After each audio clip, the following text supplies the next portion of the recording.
Good morning, नमस्कार। आप सभी का नेशनल क्लासेस में स्वागत है। मैं सुरेश धर दुबे आज आप लोगों के साथ इन्वायरमेंट इकोलॉजी के अंतर्गत जो चर्चा हम कर रहे थे उसी को आज कंटिन्यू करेंगे। हम लोग यह डिस्कशन कर रहे थे, सबसे पहले हम आपका एक रिवीजन कर देते हैं कि हम लोग पढ़े कहाँ तक हैं और फिर उसके आगे का क्लास आज हम कंटिन्यू करते हैं। उससे पूर्व हम आशा करते हैं कि आप लोग स्वस्थ होंगे, मस्त होंगे और अपनी पढ़ाई में संलग्न होंगे। इस प्लेटफॉर्म के माध्यम से आप लोगों को एक प्रकार से देखा जाए तो इन्वायरमेंट इकोलॉजी का सेक्शन मिल रहा है, साथ में आपको रीजनिंग की क्लास मिल रही है, हिंदी की क्लास मिल रही है और समसामयिकी पर भी आपको बहुत से मटेरियल प्राप्त हो रहे हैं। तो आप सभी मटेरियल का भरपूर लाभ उठाएं और अपने एग्ज़ाम को बेहतर करने का पूरा प्रयास करें। चैनल को सब्सक्राइब, लाइक एवं शेयर करने के लिए आप सभी का धन्यवाद। यदि आपने अभी तक चैनल को सब्सक्राइब नहीं किया तो चैनल को सब्सक्राइब करें, लाइक करें एवं प्रमोट करें, जिससे प्रत्येक वीडियो का नोटिफिकेशन समय समय पर आप लोगों को मिलता रहे। आइए प्रारंभ करते हैं।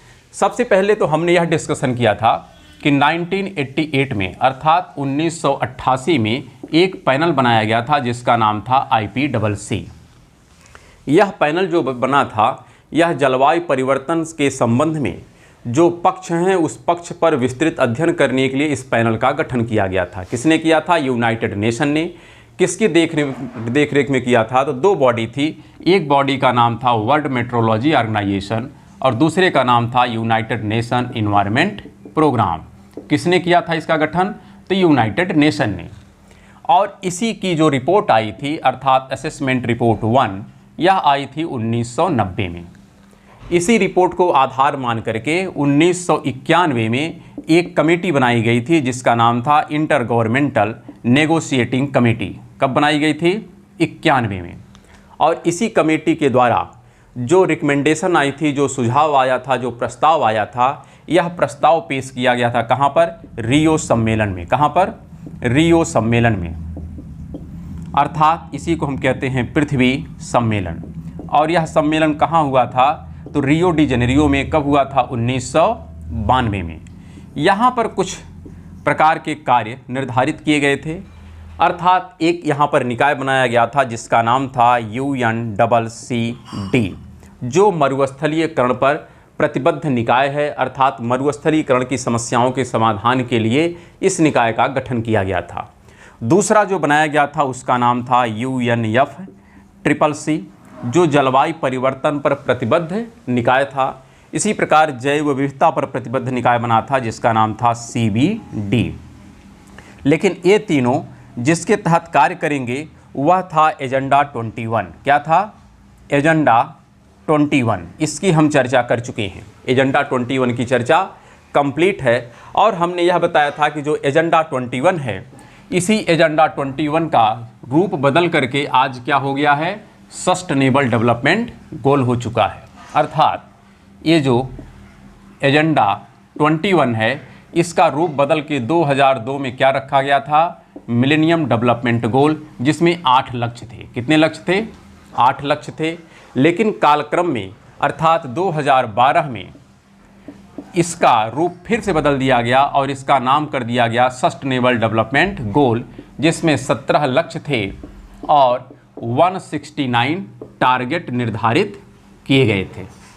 लेकिन यह लागू कब से हुआ था? यह सस्टेनेबल डेवलपमेंट गोल जो प्रस्ताव है यह किस पत्रिका में आया था? तो उस पत्रिका का नाम था द फ्यूचर वी वांट। क्या नाम था? The future we want.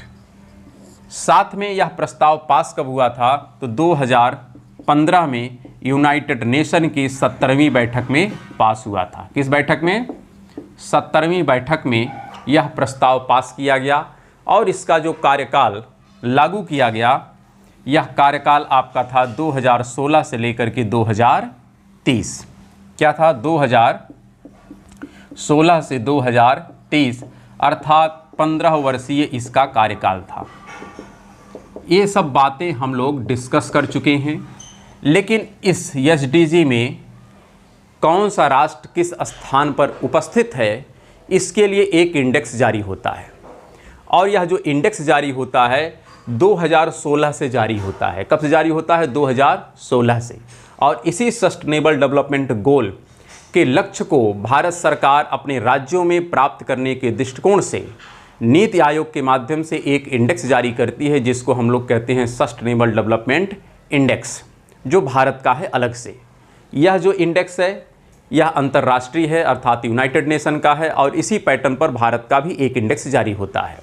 लेकिन डिफरेंस सिर्फ इतना है कि जो भारत का इंडेक्स है उसमें 17 के बजाय 16 लक्ष्य निर्धारित किए जाते हैं और यहाँ पर 17 निर्धारित किए जाते हैं। उसके पीछे कारण ये है कि जो SDG नंबर 17 है, अर्थात जो 17वां लक्ष्य है, उसमें इंटरनेशनल कोऑपरेशन की बात होती है। तो जब राज्यों के मध्य प्रतिस्पर्धा की बात आएगी तो वहाँ पर इंटरनेशनल कोऑपरेशन की भावना नहीं होती है। इसलिए भारत सरकार का जो नीति आयोग जारी करता है इंडेक्स, उसमें सिर्फ 16 लक्ष्य हैं, जबकि यूनाइटेड नेशन का जो निर्धारित होता है उसमें 17 लक्ष्य हैं। कितने लक्ष्य हैं? 17। तो इसमें किस राष्ट्र ने कौन सा स्थान प्राप्त किया है, इसके लिए सस्टेनेबल डेवलपमेंट गोल इंडेक्स जारी किया जाता है। कब से जारी हो रहा है? 2016 से। 2016 में इसका फर्स्ट एडिशन आया था। कालक्रम में इसी प्रकार से हर साल इसका इंडेक्स जारी किया गया और वर्तमान में अगर हम देखें तो SDG जो इंडेक्स है इसका 2023 का है, यह 8th संस्करण होगा। कौथा होगा? 8th संस्करण, अर्थात 8वां संस्करण इसका जारी किया जा चुका है। कितना संस्करण आ चुका है? 8। स्पष्ट ध्यान रखिएगा, 16 से आ रहा है तो आप काउंट कर लीजिएगा, टोटल 8 संस्करण आए हैं। इस 8वें संस्करण में क्या अचीवमेंट है, यह हमारे लिए महत्वपूर्ण है क्योंकि यहाँ से प्रश्न आते हैं। वैसे आपको इस पर हमें जहाँ तक अनुमान है कि आपको हो सकता है समसामयिकी के अंतर्गत कुछ इन्फॉर्मेशन इस पर प्राप्त हो, लेकिन इसको हम कंप्लीट आज डिस्कशन कर देते हैं कि क्या यहाँ पर भारत का स्थान है। हमने आपसे इससे पहले एपिसोड में कहा था कि आप लोगों को इसके बारे में जानकारी होनी चाहिए और हम आशा करते हैं कि आप लोग अवश्य इसके बारे में कुछ न कुछ मटेरियल कलेक्ट किए होंगे। लेकिन आज उसको हम कंप्लीट करते हैं कि यहाँ पर क्या रैंक है भारत की और अन्य राष्ट्रों की क्या स्थिति है, क्योंकि प्रश्न यहाँ से पूछे जाते हैं। यहाँ पर अगर हम बात करें SDG 2023 अर्थात जो 8th संस्करण है, यहाँ पर अगर हम बात करें टोटल जो राष्ट्र हैं 166 राष्ट्र हैं। इसमें भारत की जो पोजीशन है वर्तमान में यह 112 है। कितनी है? 112 आउट ऑफ 166। स्पष्ट ध्यान रखिएगा। जबकि इससे पूर्व लगातार 3 वर्षों तक भारत सरकार ने अपने रैंक को गंवाया है। 3 वर्षों के पश्चात भारत ने इस रैंक में सुधार प्राप्त किया है। तो आपको इतनी बात स्पष्ट होनी चाहिए कि इसकी पहले रैंक थी 117, इसके पश्चात यह और घट करके हो गई थी 120 और पिछले वर्ष यह घट करके हो गई थी 121। अर्थात यह जो रैंक था यह 2022 का था, यह रैंक था 2021 का और यह रैंक था 2020 का। तो लगातार 3 वर्षों तक भारत क्या किया है? इस रैंक में गिरावट दर्ज किया है और उसके पश्चात इसने काफ़ी अच्छी रिटर्निंग की है और अब देख रहे हैं कि 166 राष्ट्रों में भारत का रैंक कितना हो गया है? 112 हो गया है। तो काफ़ी अच्छी यहाँ पर परफॉर्मेंस है। अगर हम भारत का यहाँ पर कैलकुलेशन करें कि इसको कितना नंबर मिला है आउट ऑफ 100, क्योंकि जो स्कोरिंग की जाती है सस्टेनेबल डेवलपमेंट गोल की, यह स्कोरिंग 0 से लेकर के 100 के बीच में होती है। किसके बीच में होती है? 0 से 100 के बीच में होती है। तो भारत का जो कंप्लीट अगर बात करें कि कितना भारत ने स्कोर गेन किया है तो यह है 63.4 आउट ऑफ 100। यह नंबर भारत प्राप्त किया है और इसी के साथ भारत 166 राष्ट्रों में किस अंक पर है? तो 112वें स्थान पर उपस्थित है। ये बातें हमको स्पष्ट होनी चाहिए। इस इंडेक्स में अगर देखा जाए टॉप पर कौन सा राष्ट्र है, तो जो सबसे टॉप पर राष्ट्र है वह है आपका फिनलैंड। कौन है? फिनलैंड। फिनलैंड टॉप पर है और इसके पश्चात अगर आप देखेंगे तो स्वीडन है, अर्थात दोनों नॉर्डिक कंट्री हैं, दोनों स्कैंडिनेविया प्रायद्वीप पर स्थित हैं, दोनों टॉप पर हैं। इसकी चर्चा हम लोग ज्योग्राफी के अंतर्गत करते हैं कि स्कैंडिनेविया प्रायद्वीप क्या है, नॉर्डिक देश क्या है। तो दोनों नॉर्डिक देश या स्कैंडिनेविया प्रायद्वीप के ऊपर स्थित हैं। सबसे ज़्यादा जो अंक प्राप्त किया है वह फिनलैंड और फिर है स्वीडन। अगर सबसे हम बात करें कि सबसे लोवेस्ट रैंक पर कौन है तो वह है साउथ सूडान। साउथ सूडान सबसे लास्ट पर है, अर्थात यह पहला रैंक है, यह दूसरा रैंक है। और जो साउथ सूडान है यह 166 पर है। कौन है? साउथ सूडान अर्थात दक्षिणी सूडान। दक्षिणी सूडान जो है यह सबसे लास्ट रैंक पर है। सबसे खराब परफॉर्मेंस इसी का है। भारत का परफॉर्मेंस 112 पे है। अगर इसी प्रकार हम बात करें ब्रिक्स में कि ब्रिक्स में भारत की क्या पोजीशन है, तो ब्रिक्स में वैसे आपको पता है कितने राष्ट्र हैं टोटल? 5। यहाँ पर सबसे बेहतर जो परफॉर्मेंस है ब्रिक्स में BRICS, यहाँ पर सबसे अच्छा जो परफॉर्मेंस है ये है रूस का। किसका है? रूस का सबसे अच्छा परफॉर्मेंस है। इसके पश्चात किसका मिलता है? तो ब्राज़ील का है। किसका है? ब्राज़ील का है।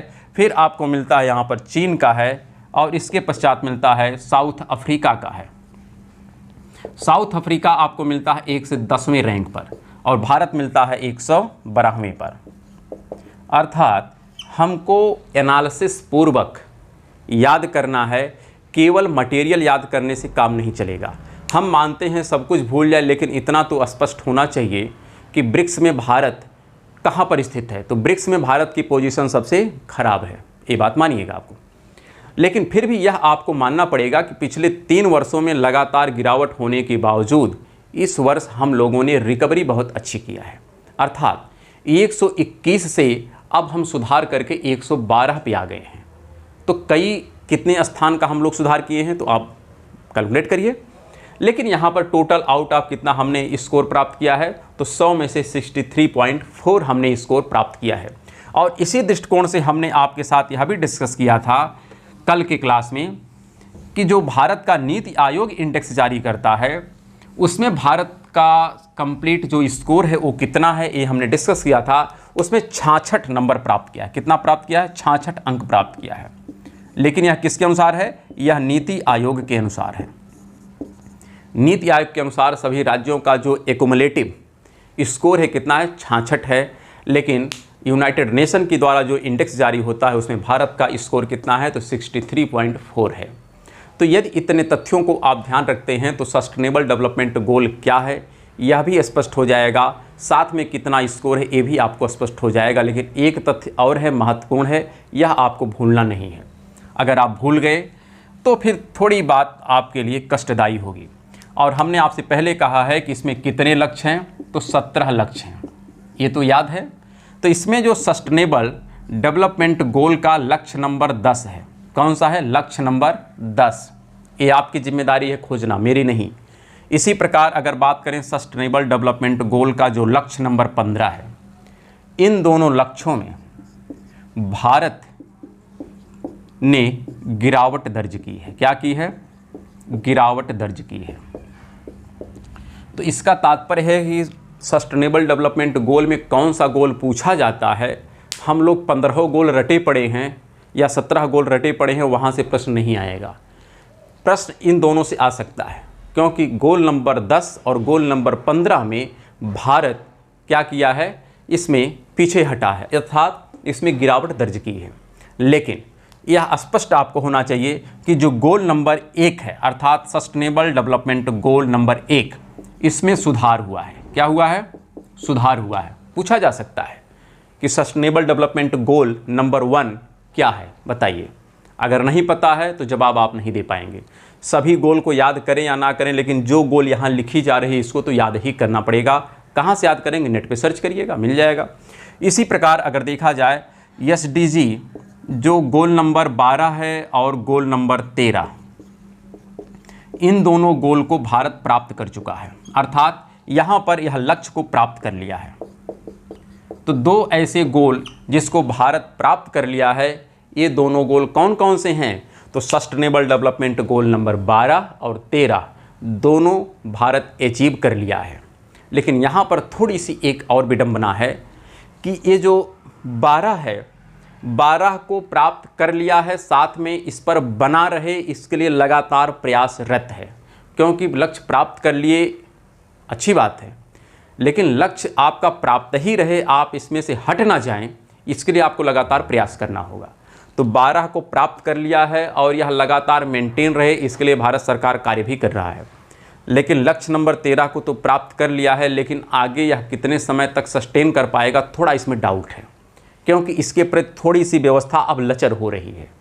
तो इसलिए इन सस्टेनेबल डेवलपमेंट गोल नंबर 1, 10, 12, 13 और 15 इतने को तो आपको याद करना है। शेष आप गोल भूल जाइए, कोई विशेष दिक्कत नहीं है, लेकिन इन गोल को यदि आप भूलते हैं तो फिर आपको अच्छा खासा इसका प्राइस पे करना पड़ेगा, क्योंकि आप सब कुछ जानते हुए भी यदि आपको पहले से ही निर्धारित है कि इसमें से ही कोई न कोई लक्ष्य पूछा जाएगा और आप फिर भी गलत करें तो फिर यह सबसे बड़ी कह सकते हैं चूक होगी। तो ऐसी गलती ना करें, आप इन लक्ष्य को अवश्य 1 बार 2 बार नोट डाउन करके याद करिएगा। अब इसी के पश्चात अगर हम डिस्कस करें कि जो रियो डी जेनेरियो में सम्मेलन हुआ था, अर्थात पृथ्वी सम्मेलन 1992, जिसमें एजेंडा 21 का रूप बदल करके वर्तमान का सस्टेनेबल डेवलपमेंट गोल है, उसकी चर्चा यहाँ पर पूरी कंप्लीट होती है करंट अफेयर्स के साथ। आज तक का जो करंट है उसके साथ हमने ये कंप्लीट कर दिया है, चाहे वह नीति आयोग का इंडेक्स हो, चाहे वह यूनाइटेड नेशन का हो। अब हम बात करते हैं जो मरुस्थलीयकरण का पार्ट है। किसका पार्ट है? मरुस्थलीयकरण। हमने डिस्कस किया था, अभी अभी देखे थे कि जो रियो का सम्मेलन है यहाँ पर 1992 का, इसी का एक पार्ट था मरुस्थलीकरण, जिसके लिए एक निकाय बनाया गया था जिसका नाम था UNCCD, अर्थात यूनाइटेड नेशन कॉम्बैट, यहाँ पर कन्वेंशन रहेगा, United Nation convention to combat desertification. यह जो निकाय बनाया गया था इसका मूल कार्य क्या है कि मरुस्थलीकरण की समस्याओं का समाधान करना। ये बातें स्पष्ट रखिएगा। अगर आपसे कभी पूछा जाए कि मरुस्थलीकरण की समस्याओं के समाधान के लिए कौन सा निकाय प्रतिबद्ध है, तो उसका नाम है UNCCD, United Nation convention to combat desertification. यह प्रस्ताव कब लाया गया था? 92 में। 92 में ही एजेंडा 21 का प्रस्ताव लाया गया है, 92 में ही UNCCD का प्रस्ताव लाया गया है, 92 में ही UNFCCC का प्रस्ताव लाया गया है, 92 में ही CBD का प्रस्ताव लाया गया है। लेकिन प्रस्ताव कर देना और उस प्रस्ताव का अमली जामा पहना देना, दोनों में ज़मीन आसमान का अंतर होता है। बात तो कही गई 92 में कि हम एक निकाय बनाएंगे मरुस्थलीकरण की रोकथाम के लिए, लेकिन यह निकाय बनता कब है? तो इसका जो प्रस्ताव लाया जाता है, यह प्रस्ताव लाया जाता है 1994 में। स्पष्ट ध्यान रखिएगा, प्रस्ताव लाया गया, फिर इस प्रस्ताव पर क्या होगा? हस्ताक्षर होगा, रेटिफिकेशन होगा, और जब ये प्रक्रिया कंप्लीट हो जाएगी तो जाकर के यह लागू होगा। अर्थात इन दोनों कार्य को कंप्लीट करने में 2 वर्ष का वक्त लग गया और फाइनली 1996 में, कब? 1996 में UNCCD लागू हुआ। कब लागू हुआ? 1996 में जाकर के यह UNCCD लागू हुआ। प्रपोजल कब आया था? 92 में। इसको अमली जामा पहनाने के लिए प्रस्ताव कब पेश किया गया? 94 में। यह कब लागू हुआ? 96 में। इसकी जो पहली बैठक हुई है, पहली बैठक अर्थात UNCCD की जो कोप नंबर 1 है, अर्थात कॉन्फ्रेंस ऑफ पार्टीज, पहली, यह कब हुई है? 1997 में। कहाँ पर हुई है? रोम में। याद रहे ना रहे कोई विशेष दिक्कत नहीं है, रोम पूछा नहीं जाएगा, जो पूछा जाएगा वह हम हाईलाइट करेंगे। प्रत्येक तथ्य आपके लिए महत्वपूर्ण नहीं है, लेकिन अगर आप इसके इतिहास को जान रहे हैं तो आपको एग्ज़ाम में काफ़ी ज़्यादा सहूलियत मिलेगी आंसर को टिक करने में। साथ में यदि आप कभी सौभाग्य से मेंस लिखने का अवसर मिलेगा तो ये सब जो तथ्य हैं आपको काफ़ी अच्छा मदद करने वाले हैं। तो इसलिए यहाँ पर हम आपको कंप्लीट डिस्कशन कर रहे हैं कि इसका जो पहला बैठक है यह हुआ था 97 में रोम में। स्पष्ट ध्यान रखिएगा, यह कोप है अर्थात कॉन्फ्रेंस ऑफ पार्टीज। अधिकांश बच्चे इसी में कन्फ्यूजन में पड़े रहते हैं कि सर यह कोप किसका है। तो कोप जब भी रहेगा, चाहे यह जलवायु परिवर्तन का हो वहाँ भी कोप का प्रयोग किया जाएगा, चाहे CBD हो वहाँ भी कोप का प्रयोग किया जाएगा, आर्द्र भूमि का डिस्कशन हो वहाँ पर भी कोप का नाम आएगा। तो कोप हर जगह आएगा, कोप से आपको कन्फ्यूजन में नहीं पड़ना है। कोप का सीधा सीधा तात्पर्य है कॉन्फ्रेंस ऑफ पार्टीज। बस साथ में लिख दिया जाएगा कि यह कॉन्फ्रेंस ऑफ पार्टीज किसके संबंध में दी गई है। तो यह कॉन्फ्रेंस ऑफ पार्टीज किसकी है? मरुस्थलीयकरण के रोकथाम के विषय में है, अर्थात UNCCD की है। तो इसकी जो कॉन्फ्रेंस ऑफ पार्टीज है पहली होती है 97 में, दूसरी जो कॉन्फ्रेंस ऑफ पार्टीज होती है यह होगी 98 में, फिर कॉन्फ्रेंस ऑफ पार्टीज तीसरी, इसी प्रकार कॉन्फ्रेंस ऑफ पार्टीज चौथी, कॉन्फ्रेंस ऑफ पार्टीज 5 और कॉन्फ्रेंस ऑफ पार्टीज 6। यह जो होती है 98 में होती है, यह 99 में होती है, यह 2000 में होती है और यह होती है 2001 में। यहाँ तक के जो सम्मेलन हैं यह प्रतिवर्ष हैं। कैसे हैं? प्रतिवर्ष हैं। तत्पश्चात जो सम्मेलन का आयोजन किया गया, ध्यान रखिएगा, प्रारंभिक जो आयोजन थे यह प्रत्येक वर्ष थे, लेकिन 2001 के पश्चात इनके सम्मेलन 2-2 वर्षों के अंतराल पर किए गए, अर्थात यह जो अगला सम्मेलन होगा यह होगा 2003 में। कब होगा? 2003 में। और इसी प्रकार बढ़ते हुए जब आप आगे बढ़ेंगे तो सम्मेलन की काउंटिंग आप करते रहिएगा। अब हम तो याद नहीं करेंगे, इसी प्रकार हम लिख लेंगे, क्योंकि हमको प्रारंभिक याद है तो हमको लिखने में कोई बहुत दिक्कत नहीं आने वाली है। तो ये हो गया 6, इसी प्रकार कोप नंबर 7, कोप नंबर 8, कोप नंबर 9, ऐसे लिख लेते हैं। कोप नंबर 10 यह जो होगा यह हो जाएगा 2005 में, यह हो जाएगा 2007 में। स्पष्ट हो गया?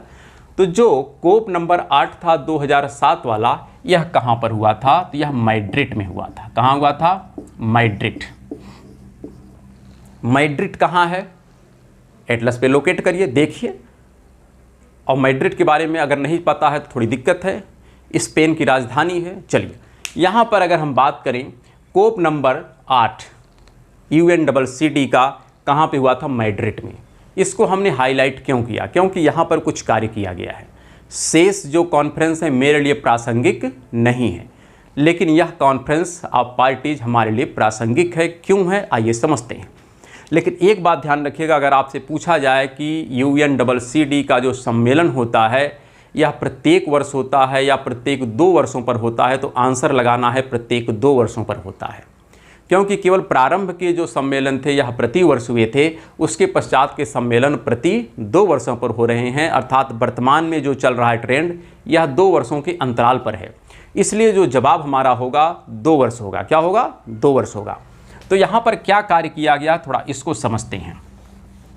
मैड्रिड जो स्पेन में हुआ है, यहाँ पर किया गया था मरुस्थलीयकरण दशक घोषित किया गया। क्या किया गया? यहाँ पर मरुस्थलीयकरण दशक की घोषणा की गई। मरुस्थलीयकरण दशक की घोषणा की गई, जिसका कार्यकाल था 2008 से लेकर के 2018, अर्थात 10 वर्षों की कार्य योजना। क्या है? 10 वर्षों की कार्य योजना तय की गई,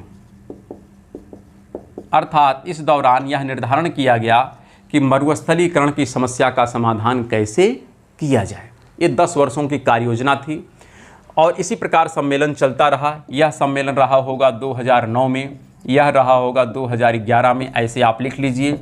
यह रहा होगा 2013 में, फिर रहा होगा 2015 में, फिर रहा होगा कॉन्फ्रेंस ऑफ पार्टीज 13 2017 में, फिर रहा होगा कॉन्फ्रेंस ऑफ पार्टीज 14 2019 में।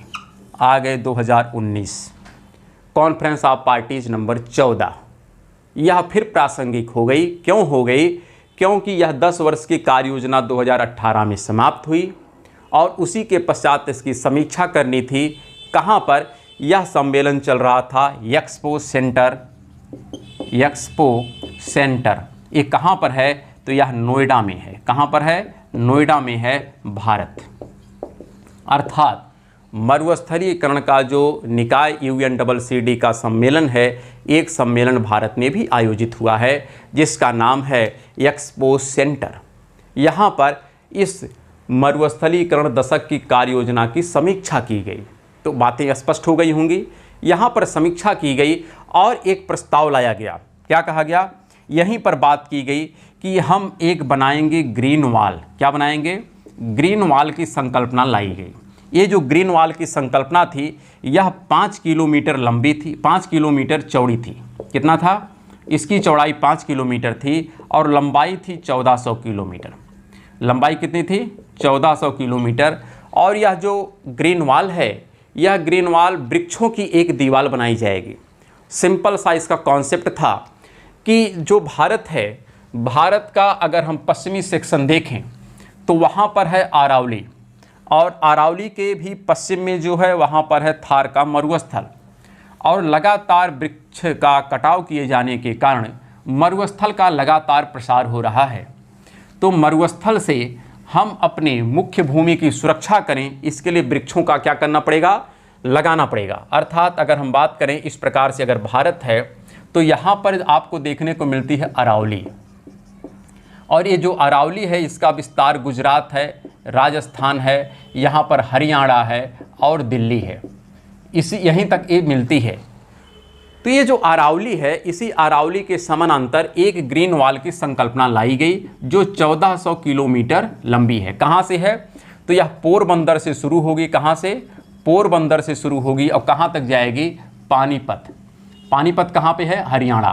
तो यहाँ तक यह ग्रीन वॉल की संकल्पना लाई गई थी कि हम एक ग्रीन वॉल बनाएंगे। इससे क्या होगा कि इधर का जो मरुस्थल है, इस मरुस्थल के प्रसार को हम रोक सकें, जिससे इसका प्रसार इधर ना हो। और इसी को वर्तमान में फिर से डिस्कस किया गया। कब डिस्कस किया गया, अभी हाल ही में डिस्कस किया गया है, और डेट था शायद 21 मार्च, क्या है देख लीजिएगा। और यहाँ पर भूपेंद्र यादव जी जो पर्यावरण, वन एवं जलवायु परिवर्तन मंत्रालय के मंत्री हैं, इनके द्वारा इसका शिलान्यास किया गया। अर्थात इस ग्रीन वॉल को एक नाम से शुरू किया गया और यह नाम रखा गया अरावली ग्रीन वॉल। क्या नाम रखा गया, अरावली ग्रीन वॉल। तो अरावली जो ग्रीन वॉल आज चर्चा में है, यह अरावली ग्रीन वॉल आज की संकल्पना नहीं है, बल्कि यह अतीत में 2019 की संकल्पना है जो एक्सपो सेंटर के दौरान रखी गई थी। यहाँ पर अगर हम अरावली के टोटल विस्तार की बात करें तो इसका लगभग 60 लाख हेक्टेयर में विस्तार है। कितने विस्तार है, 60 लाख हेक्टेयर में विस्तार है। और वैसे जो ग्रीन वॉल की टोटल रिकवरी है ग्रीन वॉल के माध्यम से, इसके माध्यम से हम 26 मिलियन हेक्टेयर लैंड को क्या करेंगे, मिलियन हेक्टेयर लैंड को रीस्टोर करेंगे। क्या करेंगे, रीस्टोर करेंगे। अर्थात यहाँ की जो डिग्रेडेशन की समस्या है, जो मृदा अपरदन की समस्या है, इस समस्या का हम समाधान करेंगे इस पूरे ग्रीन वॉल की संकल्पना के द्वारा। कहाँ से कहाँ तक है, इस विस्तार को भी हमने देख लिया, और इसी को वर्तमान में एक रूप दिया गया है जिसको कहते हैं अरावली ग्रीन वॉल की संकल्पना, जिसका उद्घाटन किसने किया है, भूपेंद्र यादव ने किया है। और इसका डिस्कशन हमें पूरा याद है कि आपको नीतीश शुक्ला सर के माध्यम से प्राप्त हो चुका है। तो आप उस संकल्पना को यहाँ पर क्या करिए, मिक्स करके पढ़ने का पूरा प्रयास करिए। इसी प्रकार जब हम आगे बढ़ते हैं तो कोप नंबर जो 15 होने वाला था, यह होने वाला था 2021 में, लेकिन कोविड के चक्कर में यह 2021 में ना होकर के यह हुआ है 2022 में। कब हुआ, 2022 में। कहाँ पर हुआ है, आइवरी कोस्ट में। कहाँ पर हुआ है, आइवरी कोस्ट में। आइवरी कोस्ट में हुआ है, यह लेटेस्ट था। और अगला जो अब जो सम्मेलन होने वाला होगा कोप नंबर 16, यह कहाँ पर होगा, कब होगा, यह आपकी अब नैतिक जिम्मेदारी है कि आप इसको प्राप्त करें, सर्च करें और लिखें। आज तक की जो कहानी थी इसको हमने मरुस्थलीकरण के टॉपिक में कंप्लीट किया। अब जो शेष जानकारी होगी यह आपको स्वयं अपडेट करना होगा, क्योंकि यह भविष्य का विषय है। तो आज तक की कहानी तो हम कंप्लीट करते हैं, लेकिन भविष्य की कहानी आपको कंप्लीट करनी होगी। और इसी प्रकार अब हम जो अगला प्रारंभ करेंगे, जिसमें जलवायु परिवर्तन की संकल्पना UNFCCC है, उसकी शुरुआत कल की क्लास में करेंगे। तो अब फिर मिलेंगे हम लोग कल की क्लास में। तब तक के लिए नमस्कार, धन्यवाद।